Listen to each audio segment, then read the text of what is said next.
So, hi Wow Life, another video, another share guys, another POV. So, nakakapikon yung iba dyan na basta may content lang at walang alam. Dahil sobra-sobra ang pangbabash dito na inabot ni Joy sa content ni Madam Deng Velasco. Okay lang naman talaga mag-content kay Joy, walang problema. Pero sana alam mo, hindi yung sinasabi mo dito sa caption mo pa lang. Yung alam mong walang GF si Dan pero nakabuntis pala at may GF. So sa part na yon, okay yon. Pero sana hindi ka na naglagay ng picture dyan na naghalikan. Kasi alam mo naman, wala pa silang ganyan sa serye. Umabot sila ng part 34 pero wala namang ganyan. Okay, yan ay gawa-gawa ng mga fan, AI. So dapat alam nyo ang totoo at saka sa AI. So dito sobrang pang babastos, yung may mali na, G na G pa. Tapos ang reply mo, siguro po kailangan sa episode kaya ganon. Kailangan sa episode, talagang may maka talaga no? Yun lang yun lang ang kaya mong sabihin sa mga nang babastos diyan kay Joy, 'di ba?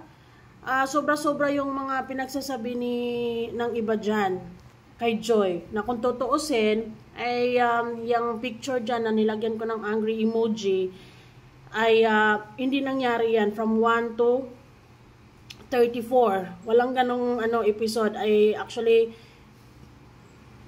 pinag-uusapan yan dahil nauso kasi nga yung AI, tapos pinagdikit nila yung picture at talagang sobra-sobra din yung pinagagawa ng iba dyan sa mga picture na yan. Hindi lang Danjoy, meron ding Jumka, meron ding Insinya noon. 'Di ba? So, sana next time, Ate Deng, ay naman, or Miss Ding, ay maging responsable ka din naman sa content mo. Or, 'di ba? Kasi naging misleading kasi yung naglagay-lagay ka pa ng okay lang sana tong caption mo. Tapos may iyak effect dyan si Joy, walang problema dyan. 'Di ba? Pero yung nilagyan mo pa ng picture dyan na parang naghahalikan silang dalawa ay very, very wrong kasi misleading yan. At sa mga mabababawang utak na hindi alam ang AI at kung ano ang totoo, talagang papatulan nila at babastusin nila si Joy.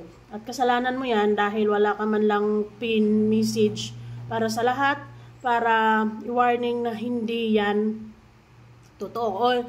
O sinadya mo talaga yan, di ba? Grabe yung pambabastos dyan, no? Hindi ko na lang siguro ngayon iyak ka ng kahihiyan mo, di ba? Sobrang pambabastos yan, marami pa yan, di ba? Si Nestoria at saka si Antonio, Diyos ko naman. Yung pangalan pa lang parang ang mga edad nila mga nasa 80s na. Di ba? So, yun. Walang ibang mabiblame dyan, kundi si Deng. Kasi siya yung nag-content kay Joy. Pero yung pag-content nga ay basta may content lang pero walang alam. 'Di ba? Tingnan nyo naman, yung sobra-sobra yung pangbabash na kay Joy, binabato kay Joy. Ang reply niya, siguro po kailangan sa episode kaya ganon. O 'di ba? Halatang wala ka talagang paki in the first place. For the views ka lang talaga at may content lang, ganon. Bahala na kung anong abutin ni Joy sa comment section na yan at hindi mo tinatama yung mga tao. In the first place, wala namang sinabi si Joy or wala namang ganyang ginawa si Joy or wala naman yan sa episode. Never mo yang makikita sa episode 1 to 34. Walang ganyan, di ba? So, dapat next time ay maging responsable ka naman po sa paggawa mo ng content at mag-research ka naman ng very, very light kahit papano, 'di ba? Para naman may background or may alam ka sa mga eco-content mo, hindi lang yung for the content ka lang tapos bahala na yung mga tao na mang-bash kay Joy sa baba dahil sa nilalagay mo diyan na picture na naghahalikan sila, which is no, it's a big no kasi walang ganon. Diba? Walang ganon. Ando na yung nasaktan si Joy. Oo, given na yun. Marami namang nasaktan eh. Nasaktan nga tayong manunood. How much more si Joy, diba? Kung meron mang isa sa mga pinaka-nasasaktan sa nangyari, ay si Joy yun. Diba? And it's okay. It's normal, diba? and tanggap naman na yan, and ganyan talaga ang buhay. Pero dito sa comment section ng content mo, sobra yung pangbabalahura kay Joy, at ang ang reply mo, siguro po kailangan po sa episode kaya ganon. Grabe yan.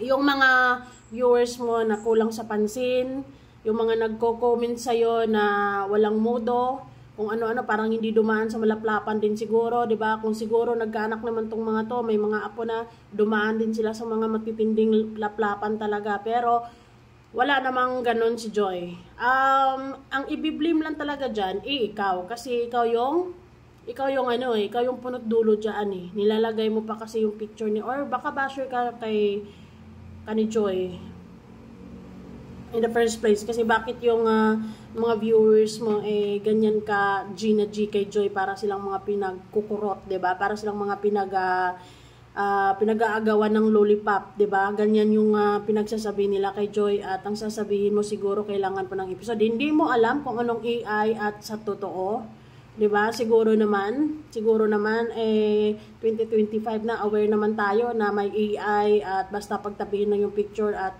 pwede nang mag-kiss, 'di ba? Ay nako naman, napaka-irresponsible mong content creator. Pwede mag-content kay Joy, walang problema, pero naman dapat naman yung yung iniisip mo din kung ito ba ito sinabi ba talaga to ni Joy, or nagawa ba talaga to ni Joy, 'di ba? Kasi fan-made lang po yung nilagay mo sa gilid. 'Di ba? Fan-made lang po 'yan.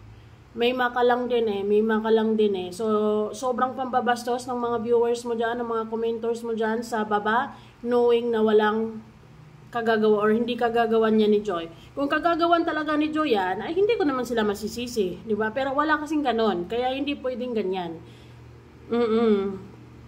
Pero ako talagang nagsabi si Joy ng off words, mga hindi magaganda, or talagang totoong nangyayari yan. So talagang possible na may mga taong mga makikitid ang utak, linis-linisan, parang hindi din walang lips to lips na dumaan sa buhay nila, ganon. Walang problema yon, di ba? Pero hindi kasi yan totoo. Kaya din sila siguro nagko-comment ng ganyan na grabe yung mga sinasabi nila kay Joy, di ba? At sobra-sobra na, at ikaw wala ni isa, hindi mo man wala ka din sigurong alam, kasi nga sabi mo baka kailangan sa episode kaya gano'n, talagang basta may content lang talaga si Ate Deng, pero hindi niya alam kung nangyari ba talaga ito, or fan-made AI, or totoo, 'di ba? So ayun, si Ate Deng, sa mga Joynatics dyan, puntahan niyo yung yung page niya, at paalalahanan niyo na wag naman ganon mag-content, 'di ba? Dapat naman sa tama lang.